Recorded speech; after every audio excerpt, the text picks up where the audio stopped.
자, 보자. 그냥 간단하게 집합. 첫 번째 주제는 집합입니다. 그래서 명제까지 한번 쭉 가볼게요. 그냥 편하게 들으면 돼요. 연습장? 잘 나가서. 네. 집합이라고 하는 건 일단 뭐였어? 네, 모임. 명확하게 뭐 구별되는 모임들, 뭐 그런 걸 집합이라고 했었어. 그지? 그래서 집합에 제일 먼저 볼 게 표현법, 표현 방법. 몇 가지가 있습니다? 정확하게 세 가지가 있습니다. 그래서 첫 번째는 뭐 그냥 원소를 그냥 그대로 나열해 주세요. 원소 나열법. 이건 뭐 설명 안 해도 될 것 같고요. 다음 두 번째, 조건을 제시하는 방법, 조건 제시법. 이건 설명이 좀 필요할 것 같고요. 그 다음에 그림 그려서 나타내는 벤, 다이어, 그래프. 이렇게 세 가지가 있는데 여기서 선생님이 말하고 싶은 건 이런 거야. 그냥 조건을 나타내는 방법이 몇 가지밖에 없으니까 세 가지밖에 없으니까 저 세 가지를 정확하게 이해하고 나는 이제부터 집합을 표현할 때는 저 세 가지로만 표현하겠어요. 오케이? 이런 개념을 잡아줬으면 좋겠습니다.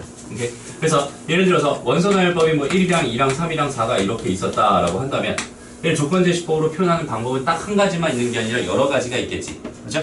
그래서 여기는 얘는 뭐 x 바 해가지고 x라고 하는 게 1에서 4 사이입니다. 이렇게만 쓰면 돼요? 안 돼요? 안 돼요. 안 돼요. 정확하게 다 써줘야지. x는 뭐가 됩니다. 뭐 자연수가 됩니다. 이런 식으로까지 완벽하게 다 써줘야지 조건 제시법입니다. 오케이? 벤 다이어그램은 뭐겠어? 그냥 이렇게 동그라미 하나 그려놓고 1이랑 2랑 3이랑 4랑 이렇게 그려주고 뭐 집합 A였나봐. 이렇게 써주는 거지. 그치? 여기서 너희들이 정말 중요하게 생각해야 되는 게 사실 뭐냐면 이 조건 제시법이거든. 오케이? 조건 제시법을 정확하게 이해를 했으면 좋겠어. 우리 그 명제에서 바로 보는 게 조건이라는 걸 보잖아. 그치? 명제에서 조건이라는 걸 보잖아. 그 조건을 그냥 제시해서 나타내는 방법입니다라고 되어 있는 거야. 그러니까 그냥 이런 거죠. 이렇게 돼가지고 x 바 해가지고 여기는 x에 뭐가 들어갑니다? 그냥 조건이 들어갑니다. 이렇게. 오케이?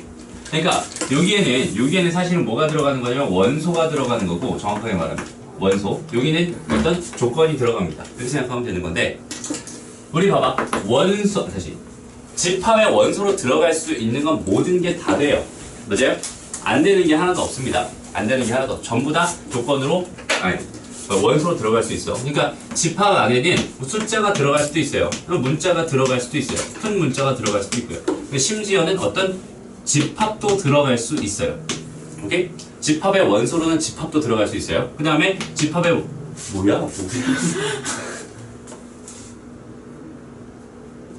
집합의 원소로는 순서쌍도 들어갈 수 있어요. 맞아요? 그러니까 집합의 원소로 들어갈 수 있는 건 무궁무진에 전부 다 들어갈 수 있어요. 여기 진화가 들어갈 수도 있단 말이에요. 오케이? 다 들어갈 수 있어요. 모든 게 다 들어갈 수 있습니다. 알죠? 그래서 다시 조건 제시법으로 나타낼 때 여기 들어가는 거 있잖아. 여기 들어가는 거는 원소인데 이 모양을 잘 봐야 돼요. 오케이? 예를 들어서 봐봐. x, y입니다. 이렇게 돼 있어요. x, y입니다. 그 다음에 x라고 하는 거는 뭐 어떤 x라는 집합의 원소였나 봐. 그 다음에 그 y라고 하는 거는 어떤 f라는 함수에다가 x를 집어넣었을 때 나오는 값이었나봐 라고 해서 이렇게 돼 있는 얘도 여전히 지금 조건 제시법이고 얘의 원소들은 모조리 다 뭐겠어요? 순서쌍들. 오케이? 그리고 여기 있는 얘를 우리가 뭐라고 불렀냐면 사실은 어떤 함수 fx의 그래프라고 불렀어요. 기억나니? 그래프. 그래프는 순서쌍들의 집합입니다. 그러니까 이걸 만족하는 순서쌍들의 집합. 요거 이제 함수 쪽 파트 가서 다시 한번 좀 자세하게 얘기하겠지만 그러니까 예를 들어서 이런 거지 뭐 x라고 하는 얘의 원소가 사실상 뭐 1이랑 2랑 3밖에 없었어요. 그 다음에 y라고 하는 거는 fx라고 하는 게 문제에서 뭐 x 더하기 1입니다. 이렇게 줬다면 오케이? 그럼 이걸 만족하는 얘의 그래프 여기는 얘는 내가 원소 나열법으로 나타내면 뭐가 되겠어요? 될 수 있는 거 다 넣어보는 거야. x가 들어갈 수 있는 건 뭐밖에 없습니다. 1, 2, 3 요거 3개밖에 없습니다. 그럼 얘를 요따가 넣었을 때 나오는 y값이라고 여기다 1 넣었을 때 나오는 y값이었으니까 여기는 얘는 뭐가 됩니다? 1,2가 됩니다. 이거 하나랑 또 뭐 2,3이 됩니다. 요거 하나랑 3,4가 됩니다. 이렇게 3개가 저기는 저 집합의 원소였겠군요. 이렇게 판단해 주면 되는 거죠. 그죠? 그리고 여기는 얘를 가지고 우리가 함수에서는 뭐라고 했었냐면 정역이라고 했었단 말이에요. 그죠? 그 정의, 그 정의역에 있는 원소들이 이렇게 유한계였다면 이렇게 세 개의 순서쌍으로 나타날 수 있지만 여기는 얘가 혹시라도 이렇게 실수 전체의 집합이었다라고 한다면 그럼 이거 순서쌍으로 이거 되게 다 나타내기 너무 힘들잖아, 그지? 그래서 순서쌍으로 나타내지 않고 여기는 저 순서쌍이라고 하는 걸 좌표 평면의 하나의 점에 대응시킬 수 있을 테니 그 점들을 몽땅 다 모조리 다 하나씩 실수 전체에 대해서 다 찍어가지고 걔네 점들을 쫙 모아봤더니 걔가 뭐가 돼요? 선이 됩니다. 이런 선이 됩니다. 라고 하고 걔를 우리가 y는 x 더하기 1이라고 하는 그래프라고 여태까지 얘기했던 것 뿐이잖아. 맞아요? 근데 그것도 다 이것도 뭐야? 이 선 위에 있는 모든 점들의 모임 걔가 이 함수의 그래프의 원래 정의였어요. 오케이? 걔가 다 조건 제시표부터 나온 겁니다. 라고 생각을 하면 돼요. 예를 들어서 이렇게 한번 생각을 해보자. 자, 봐봐. 집합이라고 하는 게 있어요. 어떤 집합 A가 있었나 봐. 오케이? 그래서 집합 A가 이렇게 있었는데 내가 이런 집합이 있었대. 뭐라고 할까? S? A라는 어떤 집합이 또 따로 있었나 봐. SA라는 집합이. 그래서 여기 있는 얘는 X라는 어떤 얘를 원소로 갖겠대. 그 다음에 여기 있는 X라고 하는 건 가만 봤더니 이렇게 생겼대. 그럼 얘의 의미가 뭔지를 너희가 정확하게 판단할 수 있어야 된다는 얘기야. 이게 무슨 얘기일까? 일단 우리가 얘를 읽을 때는 뭐라고 읽어요? X가 궁금한 거니까 X를 주어로 우리는 읽을 거야. 그치? 얘는 A의 뭐가 됩니다? 부분 집합이 됩니다. 오케이? 다시 X는 A의 뭐가 됩니다? 부분 집합이 됩니다. 이렇게 읽을 수 있잖아. 그죠? 그럼 그 부분 집합들을 원소로 갖는 집합이라고 했어요. 그럼 만약에 여기 있는 이 A라고 하는 게 1과 2와 3이었습니다 라고 생각한다면 내가 궁금했던 SA라고 하는 건 뭐가 될까요? 를 생각해 봤더니 거기 걔는 집합들이 원소래요. 그치? 다시 정확하게 말하면 A의 얘네들의 부분 집합들이 원소입니다 라는 뜻이잖아.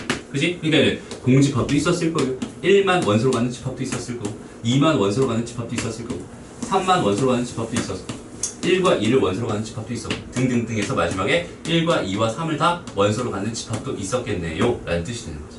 오케이? 그러니까 여기 이런 표현을 보고 내가 말하고 있는 집합 이 SA라고 하는 이 하나의 집합이 뭘 의미하고 있는지 정확하게 판단할 수 있어야 됩니다 라는 정확한 그 조건제시법에 대한 개념을 잡고 있어요.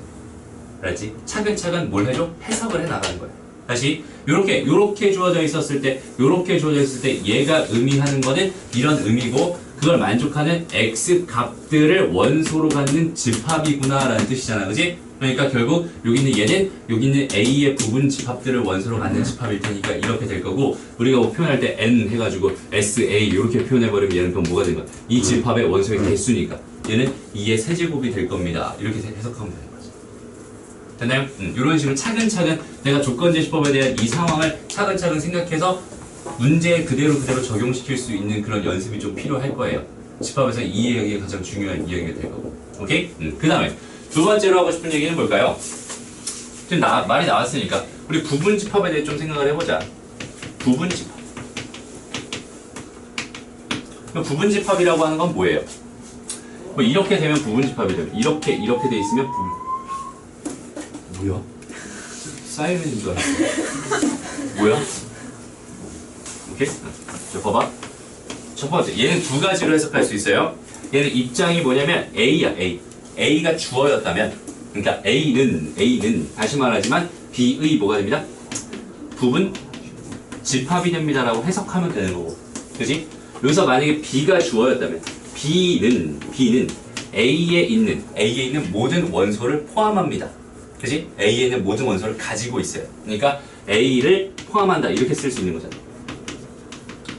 오케이? 그러니까 주어 이렇게 돼 있는 이 해석을 정확하게 인지하고 있어야 됩니다. 이 문제는 왜 중요하냐면 봐봐.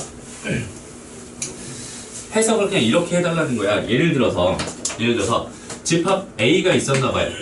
여기는 A라는 게 1과 2와 3 이렇게 있었나 봐. 그 다음에 B라고 하는 게 3과 4와 5 이렇게 있었나 봐요. 오케이? 근데 내가 어떤 집합 X가 궁금했는데 거기 있는 걔는 A차 집합 B라고 하는 얘를 포함하고 그 다음에 여기 있는 얘는 B의 부분 집합입니다. 이렇게 돼 있어요. 또 이걸 만족하는 x의 개수를 구해주세요 라고 문제가 나왔다고 쳐보자. 오케이?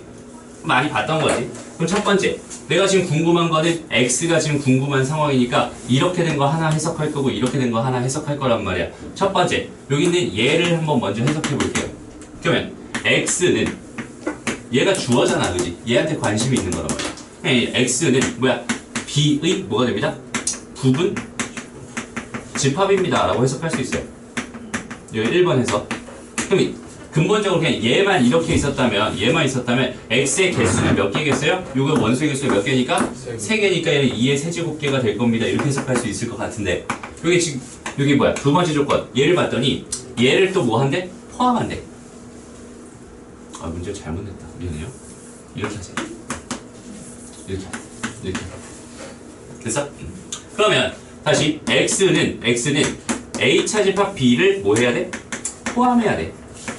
이게 무슨 말이냐면 얘에 들어있는 원소는 몽창 다 내가 가지고 있었어야 된다는 얘기잖아.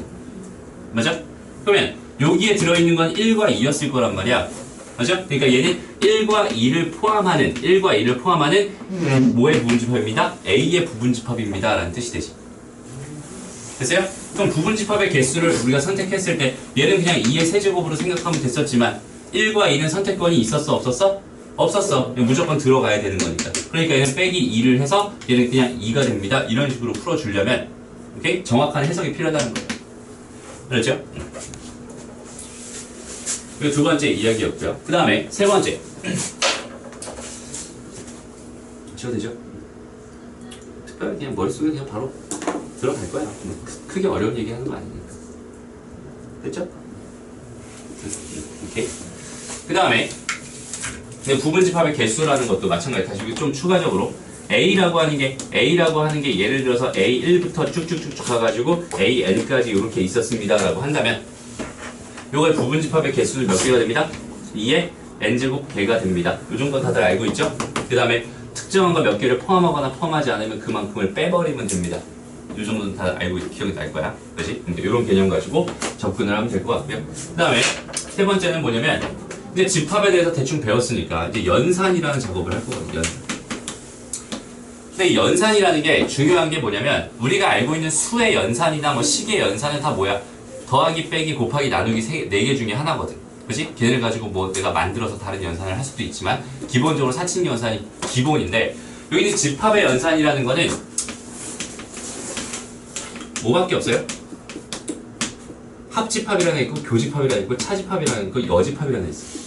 오케이? 우리가 알고 있는 합집합이나 교집합이나 차집합이라는 이항 연산이라고 해서 두 개를 가지고 한 세트를 만들어서 내가 연산을 하는 과정이 되는 거고 그 다음 여집합이라는 건 1항 연산이에요. 오케이? 하나만 가지고 합니다. 그죠? 얘네들의 정의는 정확하게 기억나나요? 민희야. 네. A, B의 교집합의 정의가 뭐지? 집합을. 어떤 걸로? 그냥 정의. 겹치는 거 공통으로 갖고 있는 거. 공통으로 가지고 있는 거. 얘를 쓸 때는 어떻게 써요? X, 바 이렇게 해가지고 공통으로 가지고 있다는 뜻 자체가 X라고 하는 거는 A에 있어요. 그리고 and X라고 하는 건 B에 있어요. 이렇게 그냥 정의된 것 뿐이란 말이야. 그지? 그러니까 얘도 여전히 지금 결과가 뭐야? 집합이거든. 그러니까 집합으로 표현을 한 거고 얘를 집합을 표현 방법 중에 두 번째 조건제 집합으로 표현한 거고 얘의 의미를 정확하게 알고 있어야 돼요. 알죠? 차집합 얘기가 똑같아. 여기는 얘의 정의가 뭐였냐면 X 바 해가지고 X는 분명히 A의 원소여야 하는데 and 근데 얘는 B의 원소이면 안 돼요.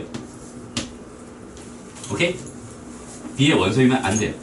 또 이 말을 다시 써주면 나는 B의 여집합의 원소입니다 라고 생각해도 되지 않을까? B의 원소면 안 되는 겁니다. 그러니까 나는 얘를 이렇게도 쓸 수 있다는 얘기예요.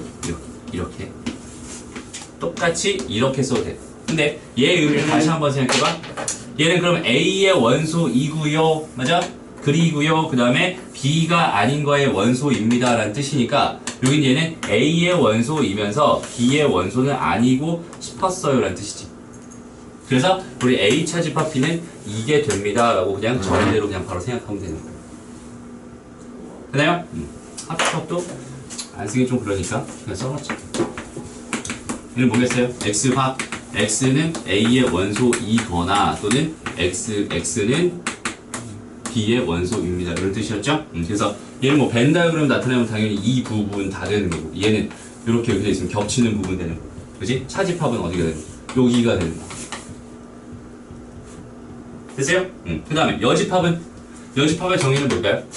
유에서 그렇지. 여기는 얘의 정의는 x 바 해가지고 x라고 하는 건 분명히 전체 집합의 원소였는데 그 x라고 하는 거는 a의 원소는 아니었군요. 이런 뜻이 되는 거죠.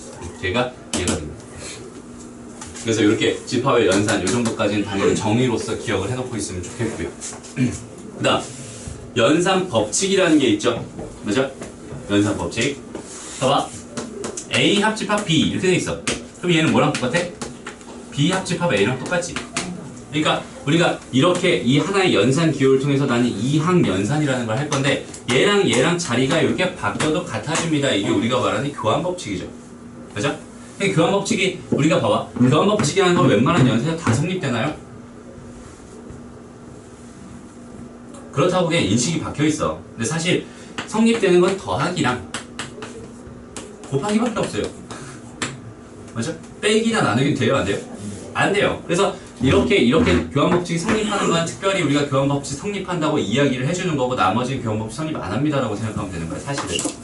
오케이? 더하기나 곱하기가 하도 많이 되니까 교환 법칙 웬만하면 성립합니다처럼 보이지만 이렇게 되는 게 따로따로 있어요. 그래서 합집합이나 교집합에 대한 교환 법칙은 성립합니다. 결합 법칙 성립합니다.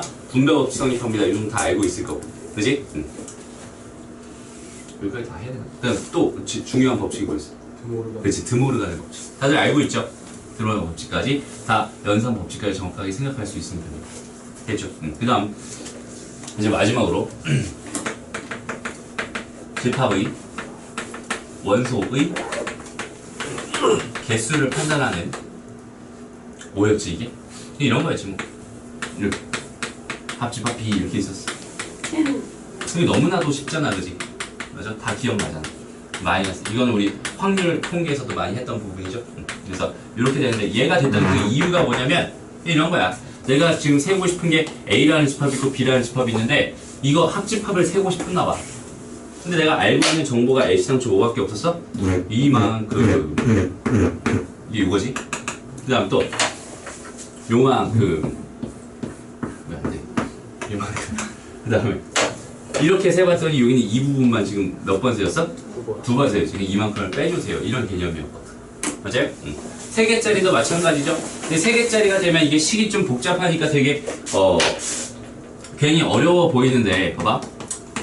이거는 이제 기본 틀로 만들어 놓은 것 뿐입니다. 다시 NA 더하기 NB 더하기 NC라고 하는 게 있어. 그 다음에 여기서 뭘 빼주세요? 교집합. 그렇지. 교집합 두 개짜리 교집합들을 다 빼주세요. 더하기 B 교집합 C 더하기 C 교집합 A 이거 다 빼주세요. 그 다음에 그렇게 다 빼봤더니 뭐가 됐어요? 그렇지. 다 된 거. 요거 이렇게 된 거 해주세요. 이런 얘기잖아. 이런 거 할 때는 선생님이 추천. 이 공식 있지. 이 공식을 너무 있는 그대로 자꾸 사용하려고 하다 보면은 문제가 어려워질 수 있어요. 직접 세는 거야. 주어진 걸 토대로. 그렇지? 얘가 주어져 있고 얘가 주어져 있고 얘가 주어져 있으니까 이런 것들이 주어져 있으니까 이걸 통해서 계산해 주세요. 이런 문제인데 이런 것들이 아닌 다른 것들이 주어져 있으면 실제로 내가 세보는 거야. 무슨 말이냐면 지금 선생님이 이게 세는 그 방법을 잘 기억해놔. 잘 봐봐. 나는 지금 여기서 이 합집합을 세고 싶었나 봐요. 그치? 근데 얘를 세고 얘를 세고 얘를 셌어. 얘를 셌다는 이야기는 뭐냐면 요거 한 번 세고요. 요거 한 번 세고 요거 한 번 세고 요거 한 번 셌다는 얘기. 얘를 셌다는 얘기는 요거 한 번 더 세고 요거 세고 요거 한 번 더 세고 요거 셌다는 얘기지. 요거 셌다는 얘기는 뭐야? 요거 한 번 더 세고 요거 한 번 더 세고 요거 한 번 더 세고 요거 한 번 셌다는 얘기지. 그치? 그러고 나서 보니까 여기는 얘네들이 막 중복이 이렇게 됐었나 봐. 그러니까 거기서 지금 뭘 해준 거야? 얘를 빼주세요 했잖아. 그럼 여기서 요거 하나 빼달라는 얘기고 요거 하나 빼달라는 얘기지. 요거 빼주세요라는 얘기는 요거 하나 뭔가? 요거 하나 빼고 요거 하나 빼달라는 얘기지. 요거 해달라는 얘기는 요거 빼고 요것도 빼달라는 얘기지. 그러고 나니까 여기는 얘가 또 비었지. 그러니까 한 번 더 세주세요. 마지막 한 번 딱 했더니 다 한 번씩만 셌어요. 그래서 여기는 얘가 됩니다. 나는 이 형태로 문제를 풀었으면 좋겠어요. 오케이? 이거에 대해서 선생님 나중에 문제 풀어줄게. 너희들 질문 나올 것 같아. 오케이? 이건 풀어줄 테니까 요렇게 세는 방법을 정확하게 인지를 하고 있었으면 좋겠어. 그렇지. 몇 번씩 세고 몇 개를 어떻게 빼야 되는지 그래야지 이 집합을 다 쓴 겁니다. 이런 개념까지 설명을 하면 집합은 사실상 끝이에요. 근데 집합이 어려운 이유가 뭐냐면 집합이 되게 어려워 사실은. 집합이 어려운 이유가 뭐냐면 이 조건 제시법 때문에 그러거든. 근데 조건 제시법 안에 있는 조건 자체가 되게 어렵게 주어져 있거나 아니면 집합 가지고 별 기상천외한 짓들을 많이 해요. 그죠? 그래서 어려워지는 거예요. 일단 기본 개념 여기 있는 이 개념을 가지고 내가 하나씩 문제를 차근차근 풀어갔으면 좋겠어요. 잠깐만요. 풀어줄만 한 문제가 있나?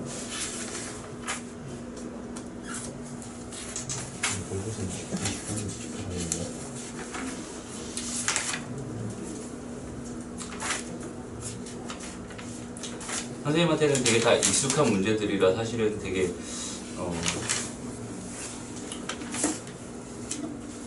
어렵다고 느껴지는 게 별로 없는데 그래서 갑자기 되게 당황스러운 문제들이 있긴 있어요.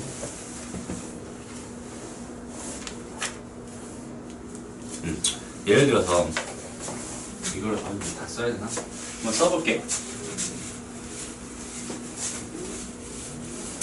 봐봐.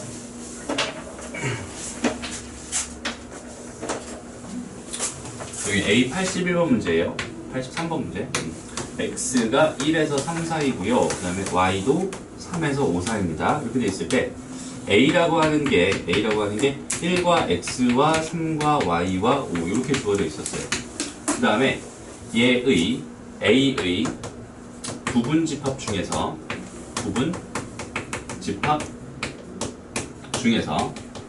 원소의 개수가 2개인 부분 집합들이 있었대.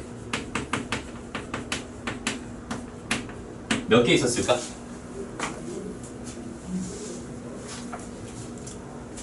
2개요? 2개?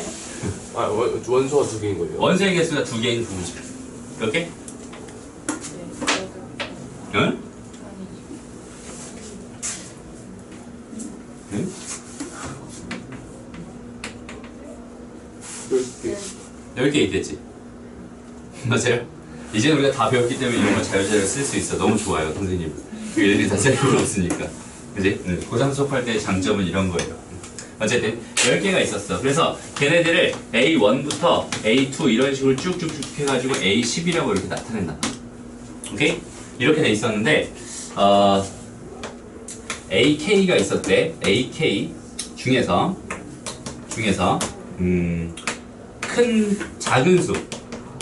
작은 수를 스몰 mk라고 했고 큰 수를 라지 mk라고 했나봐요. 그랬을 때 이런 조건을 만족시킨대. m1부터 쭉쭉 더해서 m10까지 다 더한 게 19보다 작거나 같고요. 그 다음에 라지 m1 더하기 쭉쭉 더해서 라지 m10까지 이렇게 더한 게 41보다 작거나 같아요. 이렇게 돼 있을 때 12x 더하기 6y의 요거의 최대값을 구해주세요. 최대값을 구해주세요. 이런 문제였어요. 한번 풀어보세요. 좋은데? 왜 옷이 이랬어요? 원소 몇 개 있어요? 5개 있잖아. 근데 나는 원소 2개인 거 찾고 싶었거든. 2개만 골라주세요. 이런 게. 선생님, A1, A2가 순서대로 나열하고 그냥 있는 거예요? 그냥 있는 거예요. 이런 조건을 만족시켜.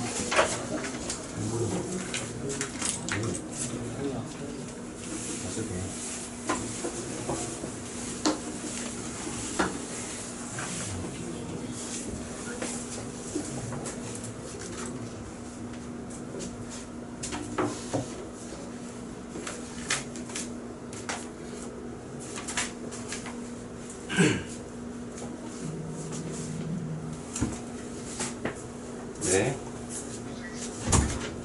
네. 어디세요? 네.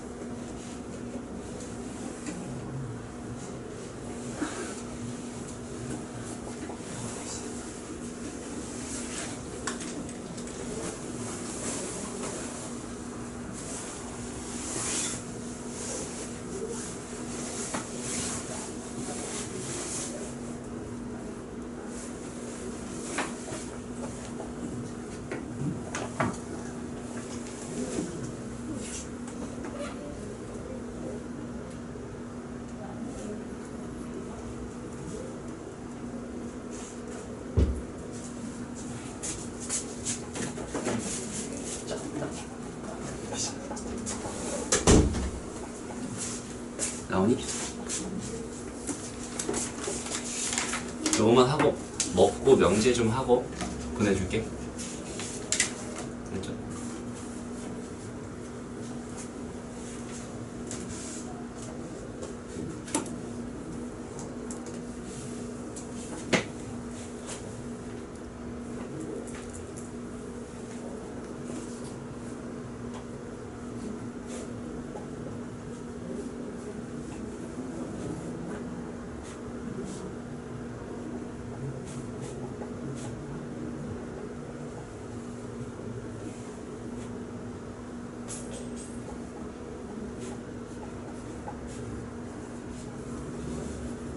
딱 떨어지죠.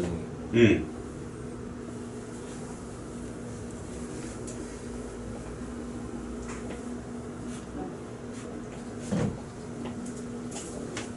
떨어지겠지?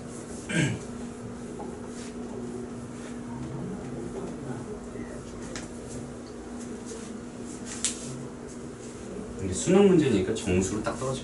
세 자리 정수.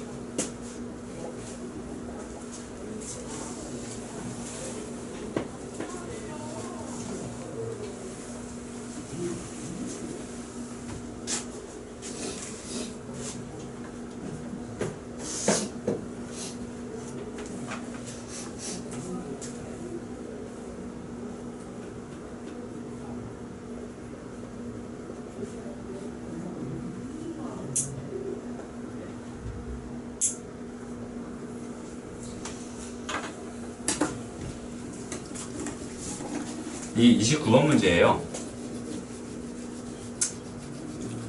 그렇게 어려운 문제는 아닌데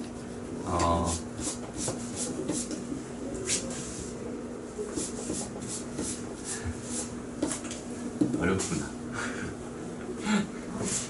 봐봐. 이해가 되냐? 모르겠어 전혀? 봐봐, 이 선생님 설명드리면 이게 부등식 영역이랑 관련됐어? 부등식 영역 문제야 사실상.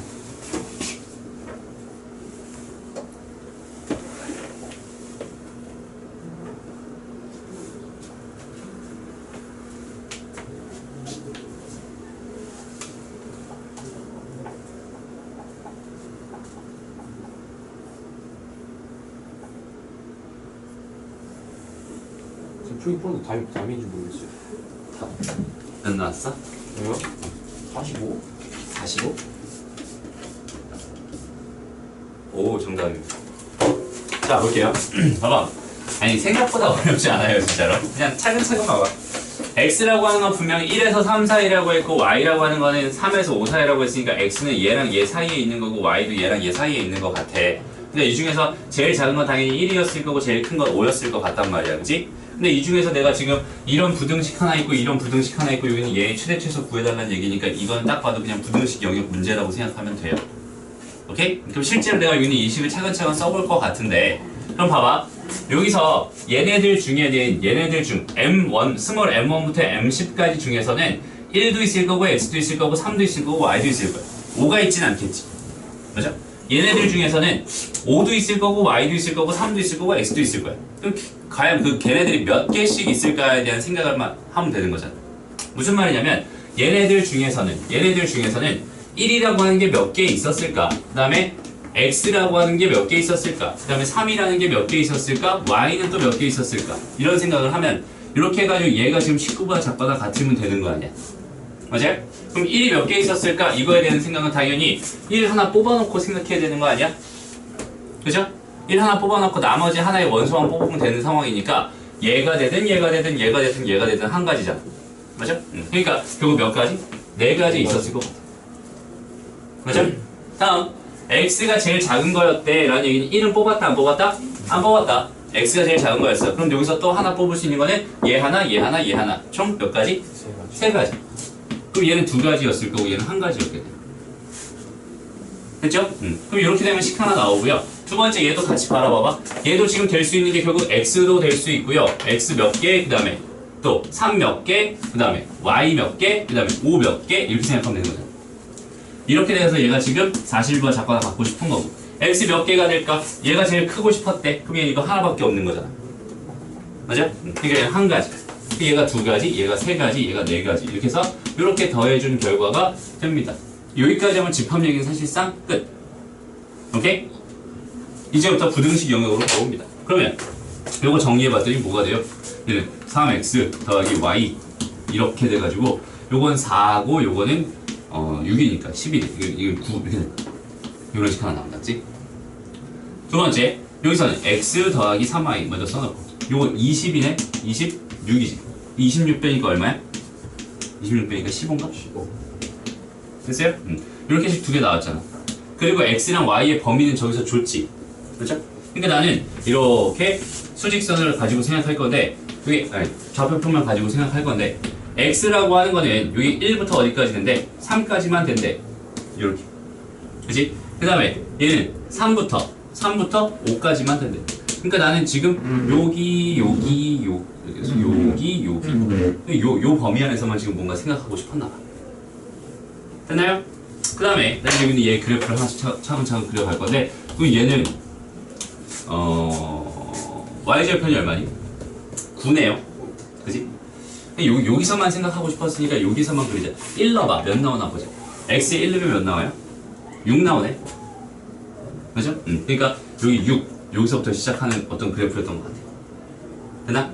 그 다음 두 번째 어디 있어? 3 넣어볼까? 여기다 3 넣어봤더니 뭐가 돼요? 0 되네? 이게 0까지 떨어져. 그냥 이렇게 쭉 이렇게 그려지는 그래프겠지. 맞아요? 그래서 얘를 이렇게 쓰자. 이렇게 그리지. 이렇게. 됐어요? 여기 첫 번째 그래프. 그 다음 두 번째 얘 그래프 지금 보고 싶었어. 여기다 1 넣어볼까? 1 넣어봤더니 y는 좀 복잡하게 나왔지. 0 넣어보자. x에 0 넣어보자. 그럼 얘는 5잖아. 그지? 그죠? 요 점을 지나고 있었을 거야. 됐나요? 그 다음에 여기는 얘에다가 0을 넣어볼까 이번에? 얘는 15다. 그지? 3 넣어볼까? 3 넣으면 얼마예요? 9잖아. 6이네. 그지? 뭐야? 다시 y에다 뭐 넣었어? 아니지 x에다 3 넣어야지. x에다 3 넣었어. 그랬더니 10이니까 y는 4다. 그지? y는 4. 요쯤에 딱 찍히겠다. 그래서 얘는 그래프 이렇게 해주시고. 됐어요?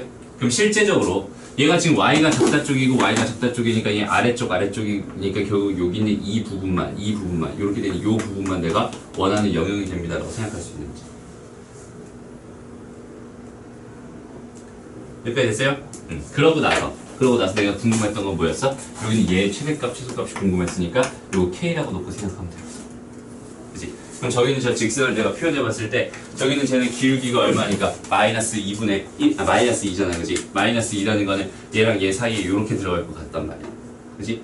얘가 가지고 있는 최대값이라는 건 결국 어떤 점을 지날 때? 여기는 요 점을 지날 때. 요 때가 최대값이야. 그지? 그럼 난 이제부터 뭐만 찾으면 되겠어? 여기는 요 교점을 좌표만 찾으면 끝나겠다. 이게 어디서 배웠던 거예요? 수학 1에서 부등식 영역에서 배웠던 개념입니다. 그냥 굳이 부등식 안 그리고 그냥 바로 연립해도 되죠. 바로 연립해도 되긴 하는데 바로 연립한다는 그 보장을 만들어 놓고 사실 하는 거거든. 이게 머릿속으로 다 들어있잖아. 사실은 옛날에 했던 그 기억 때문에 얘는 교점에서 저게 나올 수밖에 없어요 라고 생각할 수 있잖아. 근데 사실 문제가 이 교점이 여기 안에서 이렇게 존재한다는 보장은 없거든. 그리고 기울기가 꼭 여기 있는 얘랑 여기 있는 얘 사이가 된다는 보장도 없어요. 그치? 만약에 기울기가 이렇게 완만한 애였다면은 요 점을 지날 때가 최대값이었을 거야. 맞아? 기울기가 이렇게 더 가파른 애였다면 여기는 요 점을 지날 때가 최대값이었을 거예요. 기울기가 이렇게 된다는 보장을 가지고 있다면 당연히 얘랑 얘의 교점, 그래서 얘랑 얘의 교점 가지고 구해버리면 땡인데 그게 아니면은 힘들 수 있으니까 사실 그래프를 그리는 게 정석 풀이지. 근데 그렇게 풀어서 상관없어요. 대부분 90% 이상은 맞아. 그래서 내가 지금 하고 싶은 건 얘랑 얘의 교점이니까 3x 더하기 y가 9가 되는 거랑 x 더하기 3y가 15가 되는 요 두 개의 x값, y값 찾아가지고 얻다가 얘네들을 여기다가 슉 집어넣어 버리면 그냥 그대로 답이 됩니다. 그게 그러니까 봐봐. 집합이 어려운 이유 다른 거랑 자꾸 짬뽕이 돼. 그지? 다른 거랑 자꾸 짬뽕이 돼서 어려운 거지 집합 자체가 어려운 건 아니야. 그지? 집합을 못한다고 해서 집합 공부만 할 필요는 없어요. 다른 거에 대한 개념 정리를 자꾸 해나가야 돼. 수학 원이 너희들이 시험 범위가 아니기 때문에 자꾸 무시하는 경향이 있는데 수학 원을 다 무시해버리면 이런 문제를 못 풀게 돼요. 오케이? 그러니까 앞에 공부도 충분히 해줄 수 있어야 되고 우리는 수학부터 다시 할 시간이 없으니까 수투부터 하는 건데 수투에서 이런 거 나오면은 질문해. 선생님이 처음부터 개념 설명 다시 자세하게 해줄 테니까. 알지? 그때마다 하나씩 잡아가면서 갑시다. 알지? 지금 하는 거는 모든 개념, 고등수학에 있는 모든 개념을 다 머릿속에 집어넣는 과정입니다라고 생각하면 돼. 이 과정이 다 끝났을 때는 개념은 머릿속에 이제 다 들어있으니까 그걸 어떻게 활용하느냐 실전 문제 풀면서 계속 적용할 겁니다. 알죠? 지금은 조금 지겨운 과정일 수 있는데 요거를 잘 버텨주면 좋겠습니다. 그래서 지금 저기 5분 빠르니까 지금 5시겠네요? 먹고 명제하고 갑시다. 자, 이제 명제 잠깐 간단하게 좀 해봅시다. 명제는 일단 정의가 뭐였어요? 명제가 뭘까요? 참거짓을 분명하게 판단할 수 있는 문장이나 식을 명제라고 합니다. 그죠? 간단해요. 그냥 그게 다야. 그래서 여기서 봐봐. 이게 분필입니다. 이건 명제예요. 맞아요? 이건 참 아름답습니다. 이건 명제가 아니죠. 이런 것들은 다들 너희들 생 명제는 되게 쉽게 판단할 수 있는 것들. 그래서 결국 명제에서 중요한 건 생 명제가 중요한 게 아니야. 명제는 누구나 다 할 수 있거든. 그지? 그래서 명제에서 명제 다음 바로 배우는 게 뭐예요? 조건이라는 걸 배우게 되지. 맞아? 조건을 배우는 이유가 있을 거란 말이야. 명제는 분명히 참거짓을 판단하는 문장이라고 했는데 우리는 조건을 더 집중해서 가르칩니다. 그죠? 그 조건이 도대체 뭘까? 여기는 얘는 x 값에 따라서 어떤 변수에 따라서 참이 되기도 하고 거짓이 되기도 하는 문장이나 식을 조건이라고 합니다. 그래서 얘를 뭐 p라고 이렇게 나타내죠. p 땡땡 해가지고 x는 짝수예요. 이렇게 되어 있습니다. x가 실제로 짝수였으면 얘는 참인 문장이 되는 거고, 그렇지? 홀수였으면 거짓인 문장이 되는 거죠. 그죠? 그래서 이걸 만족하는 어떤 집합이 있을 텐데 그 집합을 가지고 우리는 뭐라고 합니다. 뭐 2, 4, 6 이런 식으로 쭉쭉쭉 하는 어떤 집합이 있었을 텐데 걔를 가지고 이 조건에 뭐라고 합니다. 진리 집합이라고 합니다. 그래서 결국 명제에서도 조건을 배우는데 그 조건에서 진리 집합이 지금 중요하단 말이야. 그러니까 결국은 집합 때문에 명제를 배운다라고 생각하면 돼요. 오케이? 그리고 진짜 중요한 건 뭐냐면 이런 거지 뭐. 봐봐. P라는 명제가 있어요. 그 다음에 Q라는 명제가 또 있었나봐. 아니 조건이 있었나봐. 두 개의 조건이 있었나봐. 그래서 P이면 Q이다. 이런 걸로 만들어버린 얘가 명제가 돼버려요. 무슨 말이냐면 이렇게 해보자. P는 짝수. 아니, 뭔 소리야. P 땡땡해서 X는 짝수. 이렇게 돼 있어. 그 다음에 Q라고 하는 조건은 X는 4의 배수. 이렇게 돼 있어. 라고 한다면 얘가 2의 배수 짝수라고 하면 반드시 4의 배수가 되나요? 아니요. 그건 아니죠. 반대로 말해보자. Q이면 P입니다. 이렇게 말해버리면은 여기는 얘는 4의 배수면 반드시 짝수가 되나요? 이건 참이잖아. 그지? 그러니까 이렇게 돼 있는 얘는 반드시 참이라고 할 수 있고 얘는 반드시 참이라고 할 수 없잖아. 그지? 얘는 거짓이 명제가 되는 거고 얘는 참인 명제가 됩니다. 다시 조건 두 개를 가지고 우리는 뭘 만들어요? 명제를 만들어요. 오케이? 뭘 이용해서? P이면 Q이다 꼴이라고 하는 요런 식을 통해서, 그러니까 요런 관계를 통해서 명제를 만듭니다. 그래서 P이면 Q이다 꼴. 여기는 얘 명제가 참이려면 얘의 진리집합 갖다 놓고 얘의 진리집합 갖다 놓고 요렇게 됐을 때 여기는 얘가 참입니다 라고 말할 수 있는 거잖아. 그지? 이런 것들은 다들 알고 있단 말이야. 이거 모르는 사람 없죠? 맞아? 근데 중요한 게 명제 파트에서 완전 생명제는 진짜 되게 쉬운 문제가 될 거야. 그 다음에 저기는 조건을 배우는 이유는 결국 이렇게 된 이 두 개의 조건으로 이루어진 여기는 얘가 뭐가 된 하나의 명제가 됨을 이용해가지고 그 명제를 얘네들을 가지고 지금 생각해 주고 싶어요. 근데 결국 얘의 진리집합과 얘의 진리집합의 포함 관계로 이 명제의 참거짓을 판단합니다. 이렇게 그냥 생각해버리면 끝나는 거고. 됐죠? 별거 없다고 그래서 되게 쉬워요. 그럼 봐봐. 이 집합을 잠깐만 봐봐. P라는 집합이라고 하는 거는 X 이렇게 들어가. 다 해가지고 얘는 P 이렇게 들어가. 이게 우리가 말하는 거야? 조건 제시법이지. 맞아? 그러니까 조건 제시법. 조건을 제시해서 이렇게 나타내는 방법이 있었는데 이걸 만족하는 그런 이 집합을 여기는 이 조건을 뭐라고 합니다? 진리 집합이라고 합니다. 이 정도만 알고 있으면 되고요. 그 다음에 이제 우리는 이 P면 Q이다 꼴에 대한 분석을 조금 해보고 싶었어. 그래서 어떤 명제든 아니면 어떤 조건이든 상관없이 여기는 얘 뭘 만들 수 있어요? 부정이라는 걸 만들 수 있어요. 그지? 그래서 여기는 얘도 명제이기 때문에 얘 부정을 생각해 보려고 해봤더니 좀 애매해. 왜냐면 여기는 얘를 부정해도 되고 얘를 부정해도 되고 아니면 뭐 자리를 바꿔도 되고 등등 어쩌고 저쩌고 되게 많을 거 아니야. 그지? 그래서 여기는 얘 이 명제에 대한 부정은 생각하지 않기로 했었고 대신에 이 명제에 대한 뭘 판단하기로 했어요? 이 명제에 대한 역을 생각해 보기로 했어. 그죠? 그다음에 이 명제에 대한 뭘 생각해 보기로 했었어? 대우를 생각해 보기로 했었죠. 이렇게. 그래서 봐봐. 어떤 명제나 조건에서 여기는 얘 봐봐. 여기는 이 명제가 만약에 참이었어요라고 한다면 얘 부정이라고 하는 얘는 당연히 거짓이 되는 게 확실하고 그 다음에 얘가 거짓이었으면 여기는 얘가 참이 되는 게 확실하잖아. 그러니까 원래 명제에서는 참 거짓이 부정을 해버리면 반대로 바뀝니다라는 개념을 생각할 수 있는데 그지? 근데 여기는 얘가 참이라고 해서 여기는 얘가 항상 거짓이 되는 것도 아니었고 얘가 참이라고 해서 얘가 참이 되는 것도 아니었어. 대신에 여기는 얘가 참이었을 때 여기는 얘는 반드시 참입니다. 여기는 얘가 거짓이었을 때 여기는 얘가 반드시 거짓이 됩니다라는 이 관계를 통해서 우리는 증명이라는 작업까지 했었잖아. 맞아요? 여기는 얘를 증명하기 좀 힘드니까 얘를 대신 증명해서 얘가 참인 거 보여줘서 여기는 얘가 참인 걸 대신 증명하는 과정이 대우법이죠. 맞아요? 그래서 이 대우 명제가 되게 중요한 역할을 하게 될 거고 여기서 얘의 진리집합이 이런 관계에 있었잖아. 그지? 이런 관계에 이렇게 있어. 그래야지 얘가 참입니다라고 얘기할 수 있는 거고. 됐어? 그래야지 얘가 참입니다. 이렇게 얘기할 수 있는 거고. 그러면은 이 상황에서 우리 집합의 간단한 성질을 생각해봐. 두 개 다 뒤집어 봤어요. 뒤집어 봤어요. 그럼 쟤네들의 포함 관계는 뒤집어집니다. 그 이유 정확하게 알겠니? 이렇게 전체 집합이 이렇게 있었나 봐. 여기에 지금 Q가 이렇게 있었고요. 여기 P가 이렇게 있었다고 생각한다면 이런 상황이잖아, 지금. 그렇죠? 그럼 얘를 뒤집어 보면 P의 여집합은 지금 이렇게 돼 있는 이 부분이 P의 여집합이었을 거라고. 이 부분. 그렇지? 그럼 Q의 여집합은 어떤 부분이 돼요? 여기는 이 바깥에 있는 이 부분이 되겠지. 이 부분이. 그렇지? 그러니까 흰색이 지금 노란색을 완전히 포함하고 있는 거니까 얘를 뒤집어버리면 여기는 이 관계도 뒤집어집니다라고 생각할 수 있고 그래서 보니까 여기는 얘가 Q의 여집합이고 얘가 P의 여집합이 이렇게 되는 거잖아.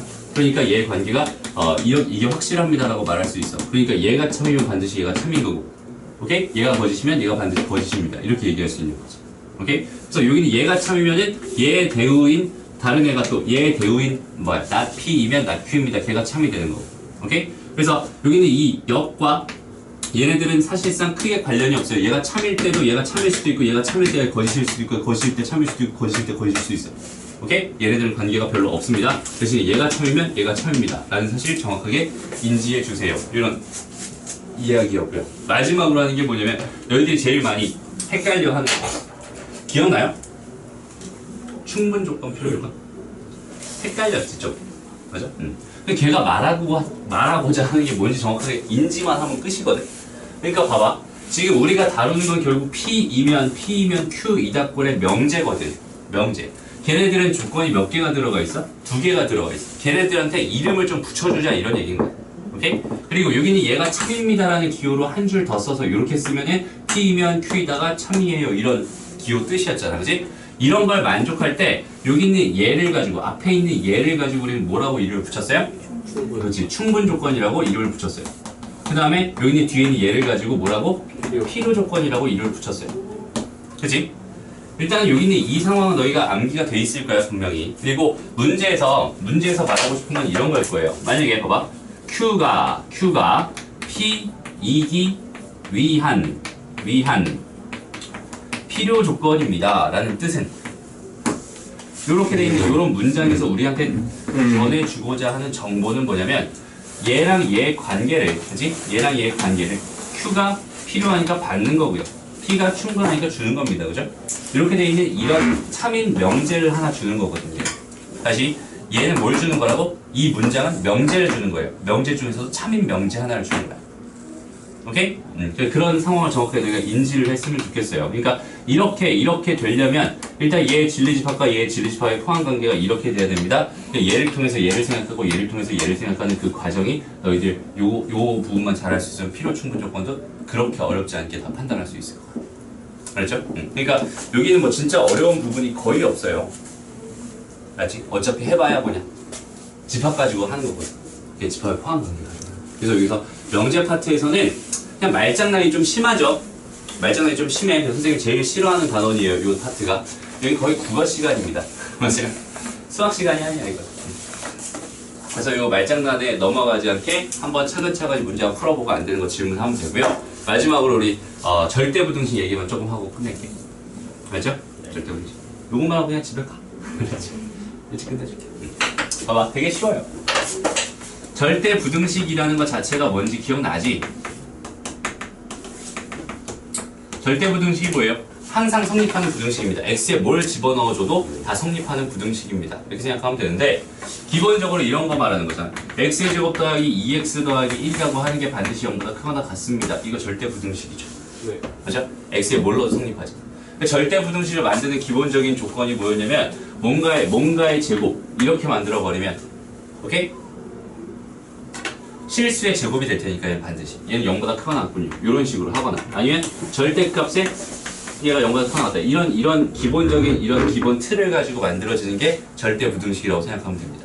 여기서 조금 더 추가된 게 뭐가 있어? 뭔가의 제곱에다가 뭐 예를 들어 3을 더했어요. 얘는 뭐 0보다 큽니다. 이런 조건들 만들 수 있잖아. 그 다음에 뭔가의 제곱 더하기 뭔가의 제곱이 0보다 크거나 같습니다. 이런 것들 만들 수 있잖아. 그지? 그러니까 기본적으로 여기 있는 이 사이드를 가지고 이렇게 변형해서 이렇게까지 확장시킬 수 있고 뭐 2개, 3개 연결해서 구해주면 됩니다. 예를 들어 이런 거.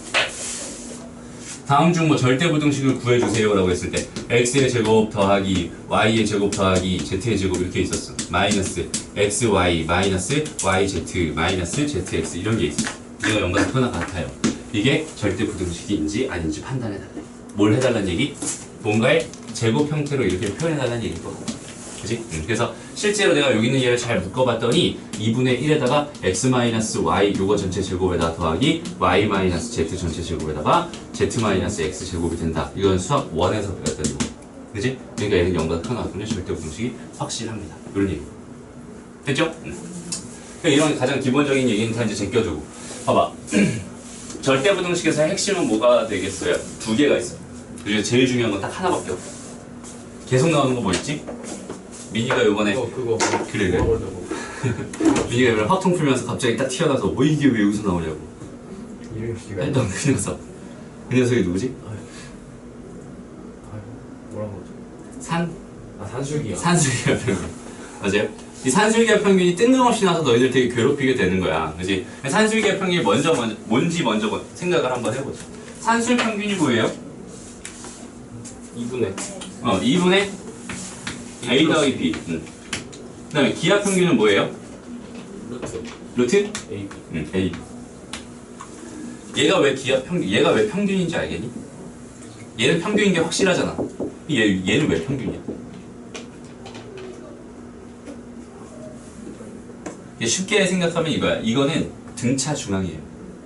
얘는 등비 중앙입니다. 맞아요? 등차 중앙, 등비 중앙입니다. 그다음에 조화 중앙도 있는데 조화 평균이라고 하는 게 있는데 걔는 뭐 특별히 신경 쓰지 않아. 이거 봐봐. 얘 같은 경우는 A랑 A 두 개를 내가 가지고 평균을 내가 2개 더한 다음에 2로 나눠줘야지 다시 A가 되는 거잖아. 맞아? 얘 같은 경우는 A랑 A 두 개를 곱했어. 거기다 루트를 씌워줘야지 걔가 다시 A가 되는 거잖아. 맞아? 그러니까 얘는 더하기에 대한 평균이라면 얘는 곱하기에 대한 평균입니다라고 생각하면 되고 산술, 기하, 평균 사이에는 어떤 관계가 있어요? 이런 관계가 있어요. 물론 A랑 B는 다 양수여야 하겠지요.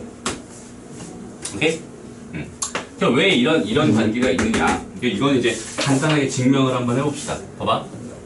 여기는 얘보다 크거나 같다를 증명하려면 우리는 기본적으로 뭘 합니다? 2개를 뺍니다. 오케이? 2개를 빼는데 여기 루트 있으니까 이거 제곱해서 빼는 게 더 좋을 것 같아. 그래서 제곱해서 빼봤어요. 그랬더니 얘는 4분의 뭐가 돼요? 얘는 a제곱 더하기 2ab 더하기 b제곱 이렇게 될 거고 빼봤더니 얘는 4분의 4ab 이렇게 될 거란 말이야.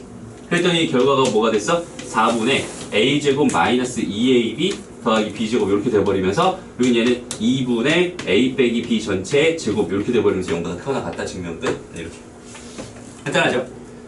그래서 그럼 이게 산술기하 평균이 이렇게 생겼을 텐데 여기 있는 얘를 이용하는 방법을 정확하게 인지하고 있어야 돼. 오케이? 봐봐. 이런 거예요. 우리가 A가 9보다 크거나 같아요 이렇게 돼 있으면은 여기 있는 얘를 읽을 때 있잖아. 얘를 읽을 때 A는 9보다 크거나 같아요라고 읽지. 근데 얘에 대한 해석을 조금만 해보면 이렇게도 해석할 수 있을 것 같아. 얘는 A의 뭐가? 최소값이 최소값이 얼마입니다? 9입니다. 라고 해석할 수 있죠. 맞죠? 네, 반대로 말하면 만약에 여기가 10이 있었어. 이렇게 되면서 B 이렇게 돼 있었어. 그럼 여기서 얘는 어떻게 해석할 수 있겠어? B의 뭐가? 최대값이 그렇지 10입니다. 이렇게 말할 수 있는 거잖아. 맞아? 그러니까 우리는 지금 절대 부등식인 항상 성립하는 이런 부등식에 대해서 생각을 하고 싶었는데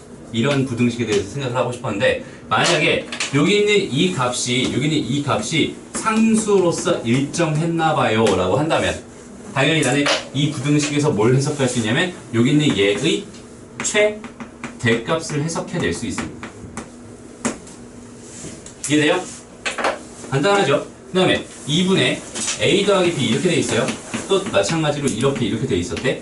근데 여기서 이번에는 여기 있는 얘가 상수로 일정합니다. 이렇게 주어져 있었다면 당연히 나는 여기 있는 얘의 최소값을 구할 수 있군요. 이게 가장 기본적인 근본적인 해결 전략입니다. 그렇지? 그러니까 봐봐. 되게 쉽게 생각하면 돼. 우리가 궁금한 건 결국 뭐냐면 최대값이나 또는 최소값이 궁금하다는 거야. 최대값도 최소값이 궁금하다는 거야. 근데 봐봐. 우리가 여태까지 배웠던 최대값이나 최소값이라고 하는 거는 결국 다 어디서 해석했냐면 여태까지는 전부 다 함수에서만 해석했어요. 함수에서 어떻게? 얘 그래프를 이렇게 그려. 오케이? 정의역 내에서 얘 그래프를 지금 정확하게 딱딱 그려줘. 그러면은 정의역이 지금 요렇게 잘려있는 이 상황에서 얘의 최대값이라고 하는 거는 뭐겠어? 제일 높이 있는 이 값이 최대값이었을 거고 제일 낮게 있는 이 값이 최소값이었을 거야. 그치? 그래서 요렇게 요 부분이 치역이 되니까 치역 중에 제일 큰 거 최대값, 치역 중에 제일 작은 거 최소값 이런 식으로 우리는 최대 최소를 여태까지 해석을 했단 말이야. 그치? 근데 거기에 하나만 더 좀 추가시켜 주세요. 저기는 이 절대 부등식을 이용해서 산술기하 평균이라는 절대 부등식을 이용해서 최대값, 최소값을 난 충분히 구할 수 있을 것 같아요. 이런 얘기로 나온 게 이 산술기하 평균이고요. 항상 흐름은 어떤 흐름으로 가냐면 둘 다 양수라는 조건이 분명히 있어야 돼요. 없으면 못 씁니다, 이거. 오케이? 둘 다 양수라는 조건을 가지고 뭔가가 일정해. 이렇게 A 더하기 B 합이 일정하거나 혹은 곱이 일정해. 이렇게 됐을 때 합이 일정할 때는 곱의 최대값을 구할 수 있고요. 그 다음에 곱이 일정할 때는 합의 최소값을 구할 수 있습니다. 라는 인식을 통해서 우리가 이렇게만 이제 최대값, 최소값을 구하는 게 아니라 여기다 더 추가시켜서 산술 기하 평균이라고 하는 최대 최소를 구하는 방법을 머릿속에 집어넣어 놔야 합니다라는 뜻이야. 오케이? 봐봐. 너무나도 자연스럽게 직각삼각형을 발견하면은 우리는 뭘 쓸 준비를 해? 피타고라스 쓸 준비를 하잖아. 맞아? 그런 것처럼 내가 최대값, 최소값을 구하고 싶어. 근데 두 개의 양수 조건이 주어져 있었네? 근데 거기다가 합이나 곱 둘 중에 하나가 일정한 값으로 발견이 됐어요? 그럼 우리는 너무나 자연스럽게 산술기하를 써야지라는 생각이 머릿속에 박혀 있어야 돼. 이거는 어디서든 나올 수 있어요. 확통에서도 나왔잖아. 그치? 미적분에서도 되게 많이 나와요. 오케이? 진짜 많이 나오는 거니까 여기는 얘는 정확하게 기억을 해줍시다.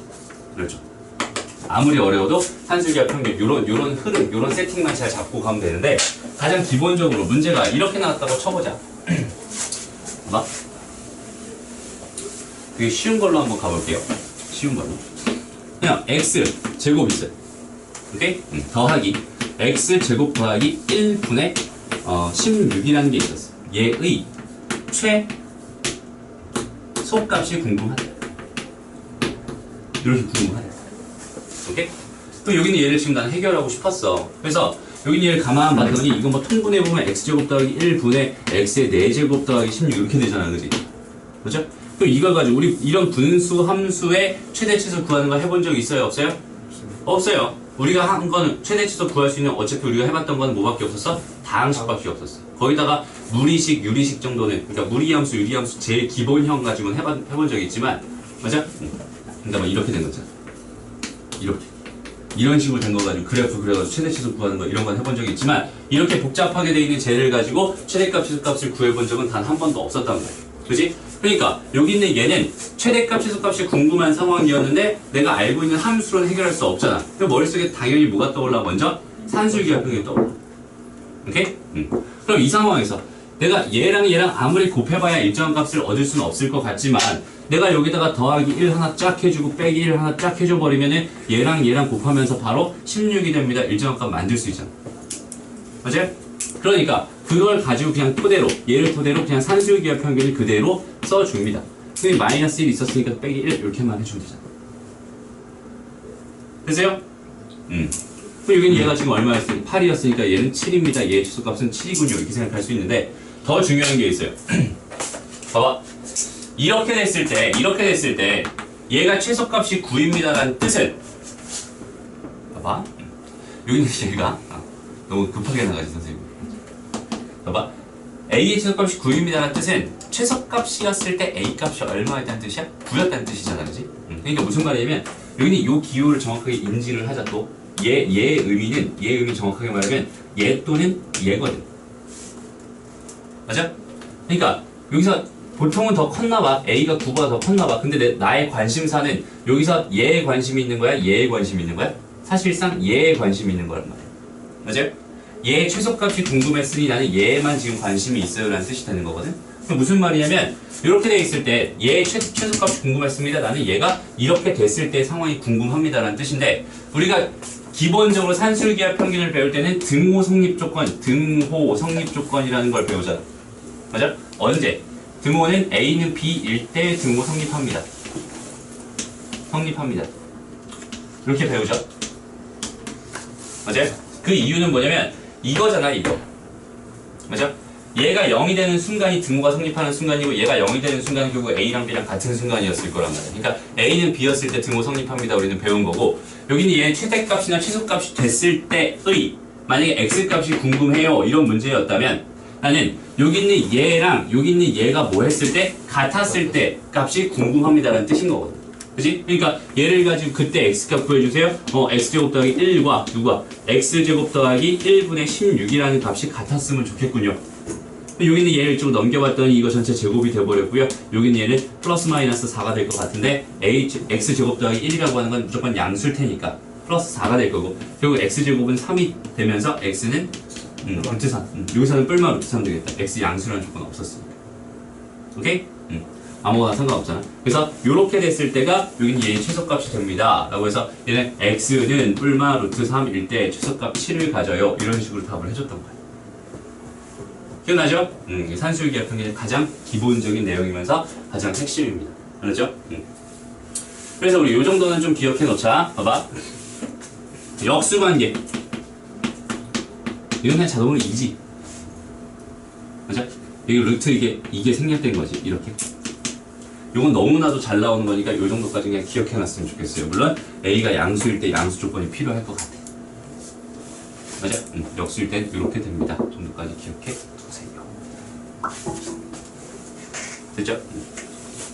그래서 산술기하 평균은 그런 식으로 활용합니다. 정도 기억하면 되고요. 그 다음에 마지막 자 코시 슈바 그렇지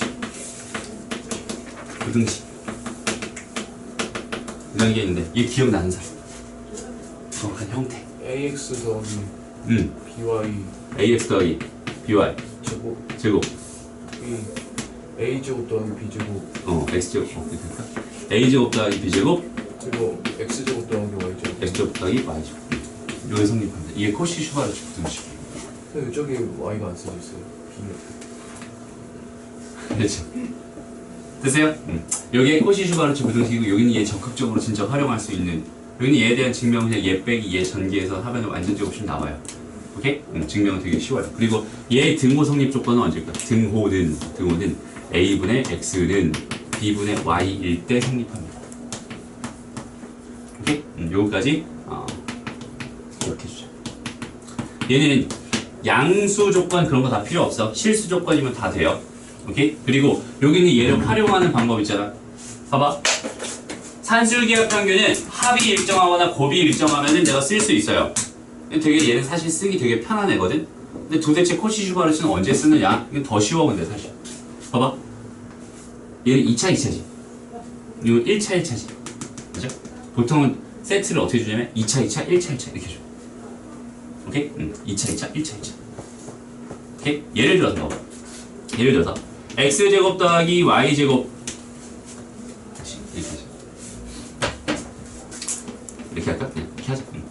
여기 얘가 4래요. 오케이? 이런 게 있었어. 그 다음에 2x 더하기 뭐 3y의 최소값이 궁금합니다. 최대 최소가 다 이게 얘의 범위가 궁금합니다. 이렇게 하자. 범위가 궁금합니다. 얘를 푸는 방법은 사실상 몇 가지가 있냐면 3가지가 있어요. 오케이? 얘를 푸는 방법 3가지가 있어요. 보통 이제 얘를 이렇게 이제 k라고 놓잖아. 그죠? k라고 놓고 k 범위를 대신 구해주면 되는데, 봐봐. 얘는 지금 원이지. 원. 여기 얘는 뭐야? 직선이지. 그러니까 원과 직선의 위치 관계를 가지고 판단해줘도 돼요. 오케이? 그래서 이렇게 만나는데 여기 접하는 순간이랑 여기 접하는 순간에서 k값 2개 구해버리면 걔는 최대값, 최소값 이렇게 나오게 될 거야. 그래서 그렇게 구해주면 되고, 할 수 있겠지? 네. 그렇게도 할 수 있고, 아니면은 여기는 x 하나 소거해가지고 이쪽으로 집어넣어서 y에 대한 2차식을 만든 다음에, 오케이? 2차식을 만든 다음에 이게 실근을 가져야 되는 상황이 될 테니까 걔의 판별식이 0보다 크거나 같아요라는 조건 가지고 k값도 구해줄 수 있어요. 그런 방법도 있지만 이런 형태에서는 뭘 가지고 쓰는 게 가장 편할까요? 코시-슈바르츠 부등식을 쓰는 게 가장 편해요. 그러니까 요걸 만족하게끔 내가 식 하나만 딱 써주면 되게 깔끔하게 나와요. 2제곱 더하기 3제곱 이렇게 된 거에다가 x의 제곱 더하기 y제곱 이렇게 된 거, 얘가 지금 이렇게 되면서 그냥 2x 더하기 3y 요거 전체 제곱입니다. 이런 식 하나 쓸 수 있잖아. 그치? 그럼 여기는 얘가 얼마일 테니까 13, 얘가 4니까 이렇게 하자. 이렇게 되면서 이렇게 된 거죠. 얘가 궁금한 거였으니까 얘의 범위는 뭐가 되겠어요? 이렇게 나눠지면서 2루트 13에서 마이너스 2루트 13 이렇게 나오게 되죠. 그래서 얘의 범위를 다이렉트로 구할 수 있는 방법을 코시-슈바르츠 부등식을 쓸 수도 있어요. 그렇죠? 코시-슈바르츠 부등식은 생각보다 되게 많이 쓰여요. 쓸 수 있는 경우가 되게 많아져. 알지? 얘도 꼭 기억해놨으면 좋겠는데, 사실 이 산술기하 평균에 좀 밀려서 좀 천대받고 있긴 하지만 이거 되게 중요한 겁니다. 물론 당연히 산술기하 평균이 훨씬 더 중요하죠. 둘 다 알아둬야 돼요. 됐죠? 네. 여기까지 설명을 하고요. 간단하게 한번 보자. 간단하게 다 썼어. 한 문제만 딱 풀고 끝내자. 예를 들어서 x 더하기 y라는 게 4라고 줬나봐. 오케이? 루트 x 더하기 루트 y 요거의 최대나 최소가 궁금합니다. 최대가 궁금합니다.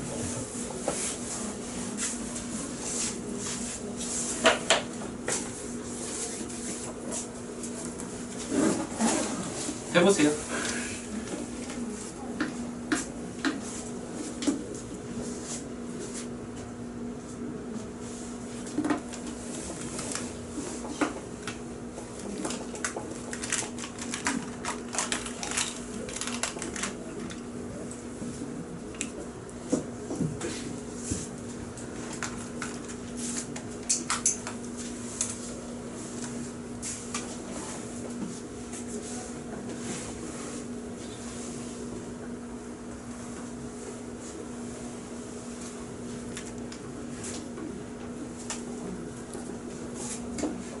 저런 조건을 보니까 x랑 y는 다 양수였을 것 같아요.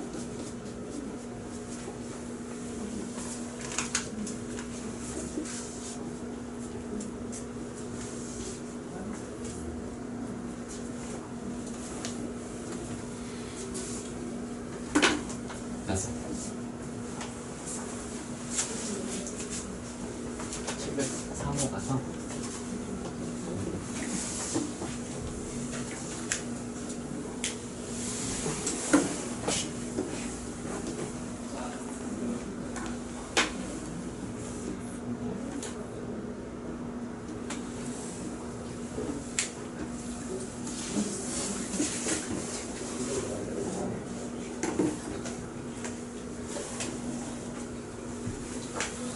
났어? 자, 얘를 푸는 방법은 몇 가지. 산술기하 평균 써도 되고 코시-슈바르츠 부등식 써도 되고 다 됩니다. 코시도 쓸 수 있어요. 코시가 더 쉽지. 코시로 먼저 해볼까? 코시로 먼저 해보자. 그럼 얘는 이거 제곱하면 얘네들이거든. 맞아요? 그러니까 루트 x 더하기 루트 y 요거 전체 제곱 이렇게 세팅해버리면 얘는 루트 x의 제곱 더하기 루트 y의 제곱 이렇게 될 거고, 여기 각각 1, 1이니까 얘는 1제곱 더하기 1제곱 이렇게 써버리면 이런 부등식 만들 수 있잖아. 여기는 얘가 4라고 했으니까 여기는 이만큼은 8이었을 거고. 그치? 그럼 얘는 최대값이 2루트 2입니다. 그냥 바로 나와요. 생각보다 되게 많이 쓰인다는 거예요. 그리고 얘는 산술기하 평균을 쓰면 어떻게 되겠어? 얘는 물론 지금 합의 최대값, 아니 뭐 합이 주어져 있는데 루트의 최대값이 지금 궁금한 거잖아, 그지? 그럼 이 상황에서 여기는 얘를 내가 k라고 잠깐 놔보면은 이거 양변 제곱했을 때 x 더하기 y 더하기 2루트 xy 이렇게 생각할 수 있고 여기는 얘가 지금 k 제곱입니다. 여기는 얘가 최대가 되려면 여기는 얘가 뭐가 되고 싶군요? 최대가 되고 싶군요. 그지? 얘가 최대가 되려면 x, 얘는 어차피 4로 일정한 거니까 얘가 최대가 되고 싶군요. 이런 얘기가 되는 거고 얘를 통해서 얘의 최대값 구한 다음에 거기다 쏙 집어넣어 버리면 여기는 얘의 최대값을 구할 수 있습니다. 이렇게 푸는 게 산술기하 평균을 이용해서 푸는 거. 이해됐죠? 그래서 얘를 풀 수 있는 건 사실 진짜 되게 다양해요. 너무 진짜 많죠. 됐나요? 오케이. 그래서 오늘 여기까지 할게요. 숙제는 데이 6까지. 맞지? 6개의 날짜에 체크가 돼 있으면 됩니다. 다음 주제. 매일매일 해야 돼요. 내일 당장이라도 사서, 맞지? 집에 가는 길에 사도 되고요. 아직 규환이 집에 가는 길에 사서 바로 시작해야 됩니다. 내일 못하면 이 책치를 한 번에 해야 돼. 그럼 좀 더 힘든단 말이야. 정말 중요한 건 매일매일 하는 거야. 오늘 보고 있어요.